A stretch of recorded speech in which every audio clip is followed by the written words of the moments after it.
मैं Syed Ishratullah advocate, vice chairman secular advocate forum. जैसा कि पिछली मरतबा जो प्रेस कॉन्फ्रेंस हुई थी, हम लोगों ने आपको बताया था कि डीजी हल्डी और केजी हल्डी फसादात में जिन बेगुनाह अफराद को जो अरेस्ट हुए चुके थे और जिनका कोई हामी नहीं था, जो लोग जेलों में बंद हैं, जिन लोगों की ज़मानत नहीं हुई चुकी थी, तो इन लोगों की ज़मानत कराने के लिए जो है सेकुलर एडवोकेट फोरम जो है आगे आया। और हमारे पीछे जो है हज़रत अमीर शरीयत जनाब सग़ीर अहमद साहब रिशादी और जनाब नसीर अहमद साहब MLC और जनाब ज़मीर अहमद साहब MLA, इन लोगों की रहनुमाई में, इन लोगों की मदद से हमने इन बेगुनाह अफराद की ज़मानत की कार्रवाई जो है हमने शुरू की। आज तक तकरीबन हमने 646 आदमियों की अब तक हमने ज़मानत कोर्टों के अंदर दी है। अभी बाकी जो है, अगर आपको मैं डिटेल्स डेटा देना चलूँ तो तकरीबन 179 आदमी जो है जेल में हैं। बाकी जो 476 आदमी जो जेल में थे, उनमें से जो रिलीज़ हो चुके हैं, जिन लोगों के फैमिली मेम्बर्स ने और दूसरे साहब ने जिन लोगों की ज़मानत की है, वो लोग रिहा हो चुके हैं। अब बाकी जो 180 या 216 अफराद जो है जेल में थे, जिसका डेटा मैंने पिछली बार आप लोगों को दिया था, उन 216 में से तकरीबन 36 या 40 आदमी रिलीज़ हो चुके हैं। अभी 179 आदमी जो है अभी जेल में बंद हैं।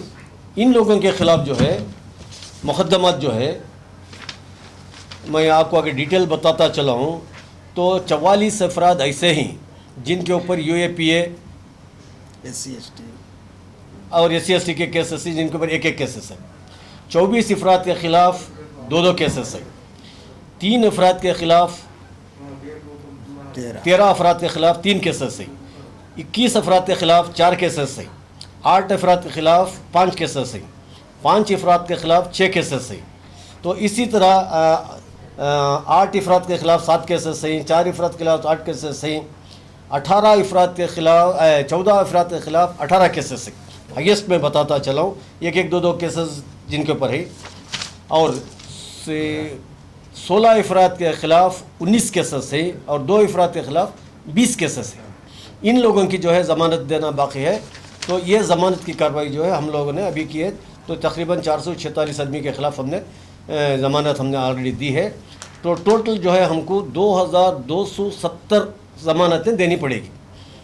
एक आदमी के ख़िलाफ़ जैसा मैंने बताया आपको, 1 केस है, किसी के ऊपर 2 केस है, किसी के ऊपर 18 केस है, किसी के ऊपर 20 केस है। तो ईच केस 2 श्योरिटी के हिसाब से अभी जो है तकरीबन 2270 श्योरिटीज़ दे देते, जिसमें से 446 श्योरिटीज़ ऑलरेडी हमने दे दिए हैं। अब बाकी जो है 1624 श्योरिटीज़ हमने अभी देनी बाकी है। और इसमें से जो है UAPA के जो है 48 अफराद के भी ज़मानत नहीं हुई है। और इसी तरह SC/ST एक्ट के अंदर जो है उसमें तकरीबन 44 प्लस 64 अफराद की जो है अभी इन लोगों की ज़मानत वही मंजूर नहीं हो चुकी है। हमने जो है UAPA केस के अंदर तकरीबन 20 अफराद के हमने बेल दाखिल की है।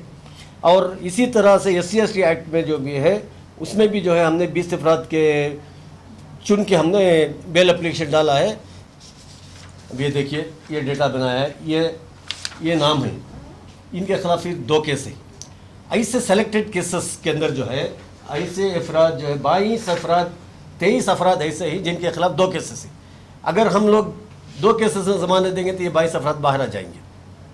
तो ये हमने अभी डाटा अभी तैयार किया है। इस हिसाब से हम जो है प्रायोरिटी बेसिस के ऊपर, पहले हमने प्रायोरिटी नहीं दी थी। हम लोग चाहते थे कि एक क्राइम नंबर में बेल देके एक क्राइम नंबर ख़त्म करेंगे बोल के था। तो इस हिसाब से जो है वो रिलीज़ ऑर्डर्स नहीं पहुंच सके थे। अभी हमने हमारी मीटिंग में डिसाइड किया है कि ऐसी लिस्ट बनाएंगे जिनके खिलाफ कम केसेस से इनकी ज़मानत पहले दे दी ताकि ये लोग पहले बाहर आ सके। अब जिनके खिलाफ 20-20 केसेस हैं, अब ये लिस्ट हमने बनाई है, ये 13 अफराद ऐसे हैं जिनके खिलाफ 3 केसेस हैं।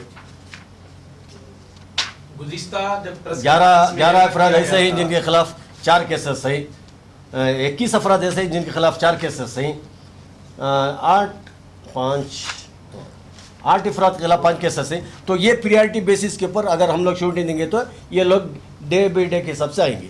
अभी प्रॉब्लम हमको क्या हो रहा है, हम लोगों ने प्रेस में भी हमने एक गुजारिश की थी कि भाई हम लोगों को जो है आधार कार्ड और उनकी तस्वीर, अभी कोर्ट के अंदर जो भी बेल ऑर्डर्स हुए हैं, इन बेल ऑर्डर्स के अंदर जो है कोर्ट से डायरेक्शन हुआ है कि जो भी है उनका रीसेंट फोटोग्राफ प्लस उनका एड्रेस प्रूफ यानी आधार कार्ड और फोटो, इन दोनों चीज़ों की सीडी बना के कोर्ट को हाजिर करे, तब भी जो है उनका रिलीज ऑर्डर निकल सकता है। इंटीमेशन जेल को इंटीमेशन है, रिलीज ऑर्डर जो है कोर्ट से जो है उनका रिलीज ऑर्डर जेल को जाता है, अदरवाइज उनका रिलीज ऑर्डर जेल को नहीं जाता। तो इस वजह से जो बहुत से अफराद जिनके जमानत देने के बावजूद भी रिहा नहीं हो सके, बिकॉज उनके जो फ़ोटोज़ और जो आधार कार्ड जो एड्रेस प्रूफ है वो अभी तक नहीं पहुंच सका है।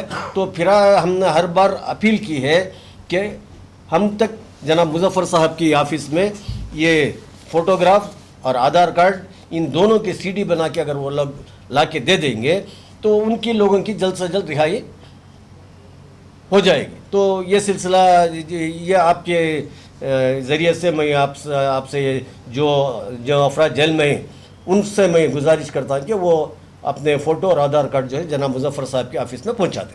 कितने लोगों को बेल हुई है, कितने लोगों को? तकरीबन मैं बता रहा हूँ ना सर, UAPA के अंदर बेल नहीं हुई है, SC/ST एक्ट के अंदर बेल नहीं हुई है, बाकी सब में बेल हो चुकी है, सब में श्योरिटी देनी है। देखिए एडवोकेट फ्रॉम डे 1 से है, डे 1 से जिसने आपने सवाल किया है ये मैं आपसे बता रहा हूँ। मैं एडवोकेट फॉरम मुस्लिम एडवोकेट फ्रंट जिसके अंदर तकरीबन 300 से ज़्यादा एडवोकेट इसके मेंबर हैं, जिसकी वर्किंग कमेटी के अंदर 22 मेंबर्स जो है एक्टिव मेंबर्स हैं जो है इसके अंदर पार्टिसिपेट कर रहे हैं। चंद एडवोकेट्स जो हमारे साथ नहीं हैं, इन लोगों ने भी जो है ज़बरदस्ती बीच में घुस के वो लोगों ने बेल एप्लीकेशन डालना शुरू कर दिया है। इसमें जो है गड़बड़ हो गई, हम लोग भी बेल एप्लीकेशन डाल रहे हैं, वो लोग भी बेल एप्लीकेशन डाल रहे हैं। अब वो जज जो है ये रही नहीं वहाँ की देरी वो रहा की देरी, ये क्लैश होना शुरू हो गया। ये क्लैश होने की वजह से जो है चंद लोगों को जो है अपना नाम करने के लिए या पता नहीं क्या उनकी मर्जी थी, क्या वो अल्लाह को राज़ी करना चाहते थे या किसको राज़ी करना चाहते ये मुझे पता नहीं है। इन लोगों की वजह से जो हमको परेशानी हुई थी। हमने बात करने की कोशिश की, हम लोगों ने उनसे बात करने की कोशिश भी की, हमने उनको छोड़ा, ठीक है जाओ भाई, हमको काम होना है, बेल होना है, do it whether you are doing और वी आर डूइंग। मकसद क्या है, बेगुनाह लोगों को छुटना है। ये इसका मतलब ये नहीं कि हम लोग नहीं कर सकते थे, हम लोग कर सकते थे, हम लोग कर रहे थे। बीच में वो लोग भी, अरे तुम लोग क्या करते, हम भी करते हैं, हमको भी मौका दो। अब यहाँ तो दादागिरी तो नहीं है, मुफ्त में कर रही,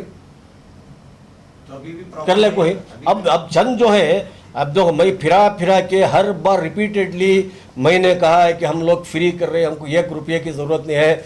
1 रुपया सेकुलर एडवोकेट फर्म से कोई आदमी भी 1 रुपया भी किसी से नहीं मांगेगा, हम लोग जो है फ्री सर्विस करने के लिए तैयार रहेंगे बोले। इसके बावजूद भी बहुत से अफराद जिनको जल्दी थी उन लोगों ने अपने एडवोकेट्स को चुना, उन्होंने पैसा दिया और उन्होंने एडवोकेट्स को यह किया, वो लोग भी बेल एप्लीकेशन डालना शुरू किए, वो भी बेल लेना शुरू करे।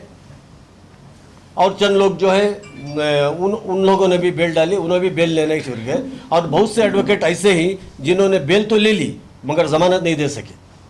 ऐसे बहुत से केसेस थी जिनकी ज़मानत नहीं हो सकी थी, तो ऐसे लोगों की ज़मानत भी हम लोग दे रहे हैं।